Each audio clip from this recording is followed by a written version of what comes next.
मालेगावचे माजी महापौर अब्दुल मलिक युनुस ईसा यांच्यावर अज्ञात हल्लेखोरांनी रात्रीच्या सुमारास गोळीबार केलेला आहे आणि त्यांच्यावर प्राणघातक हल्ला केलेला आहे।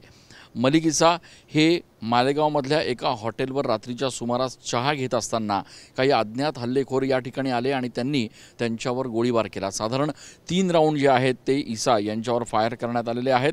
3 गोळ्या फायर केल्यानंतर मलिक ईसा हे त्या ठिकाणीच पूर्णपणे जखमी अवस्थेत पडले होते।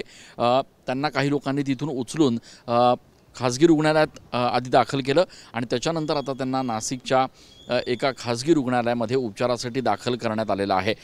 मलिक ईसा यांच्यावर गोळीबार झाल्यानंतर आता मालेगावमध्ये देखील तणावाची परिस्थिती निर्माण झालेली आहे।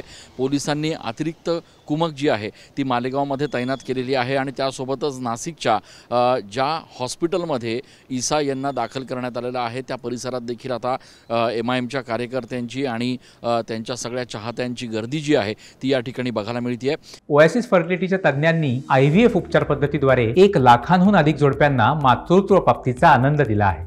मोफत अपॉइंटमेंट बुक करण्यासाठी आजच संपर्क साधा। मालेगाव पोलिसांचं पथक देखील या ठिकाणी नाशिकमध्ये दाखल झालेलं आहे। एकूणच नेमकी काय घटना घडली, कशा अनुषंगानं हा संपूर्ण तपास पुढे न्यायचा आहे याचा संपूर्ण अहवाल जो आहे तो आता तयार केला जातो आहे। मात्र या सगळ्या घटनेनंतर आता मालेगावमध्ये तणावाची परिस्थिती बघायला मिळते आहे। तर दुसरीकडे ईसा यांच्यावर नाशिकच्या खासगी रुग्णालयामध्ये सध्या उपचार सुरू असल्याचं बघायला मिळत आहे। कॅमेरा पर्सन आकाश शिवलेसह मी चंदन पूजाधिकारी, TV9 मराठी।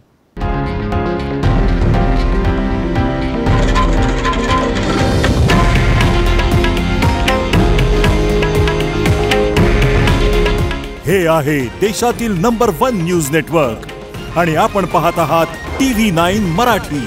काळजी तुमची, हित महाराष्ट्राचं।